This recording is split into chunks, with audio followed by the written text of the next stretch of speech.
The ignition of an engine is due to an incorrect mixture of air and fuel. Timing or synchronization also plays a role, and if any of these components are missing, the ignition problem could occur.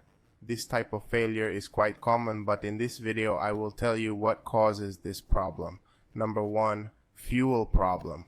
When we talk about a fuel problem, we mean that there is clogging or excess fuel in the system.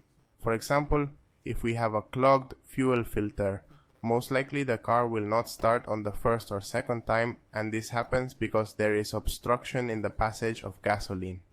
It can also be the opposite case, an excess of fuel.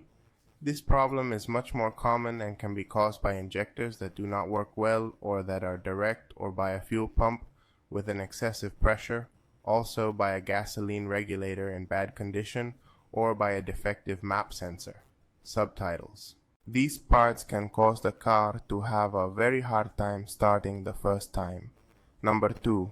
Air problems. Air problems are due to excess oxygen or a mismatch in the fuel mixture. Ignition problems can be caused by vacuum leaks, by an oxygen sensor without a catalytic converter. And when we remove the catalytic converter, the oxygen sensor can cause more gasoline or more oxygen to be injected, giving the difficulty in ignition. Also, the air filter, if it is clogged or oil stained because of the PCB valve, can cause this type of problem. When the problem is due to oxygen, you should also check the throttle body and the IC valve. These are responsible for adding enough oxygen to the mixture for injection to take place. Number 3. Timing problems.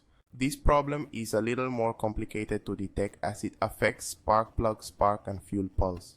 This means that the spark plugs and injectors could fail because of the timing and not because they are damaged. The main culprit is the crankshaft sensor. This sensor is magnetized and is located in the lower part of the engine of the co-driver's wheel. This sensor, if its wiring fails or the magnet is too dirty, can give timing problems. You can check it with a multimeter and see if it is damaged. Another part that can also affect the signals from the injectors or the spark is the ECU. This module or computer is the one that receives the signal from the components and warns when the fuel should be expelled. If the computer is defective, it can cause ignition problems not only because of the desynchronization, but also because the injectors can be directly drowning the fuel. Another important point is the manual timing. This is when we change a timing band but the points do not match the original timing of the car, or when you change a cylinder head for another model, I guess a 16 valve for an 8 valve. Timing is important because it affects the valves and the exact rotation of your engine. If you correct any of these parts I mentioned, surely the ignition problem will be corrected immediately. If you have any faults, let me know in the comments, and don't forget to turn on the notifications bell so you don't miss any of our videos. I'll be waiting for you in the next one.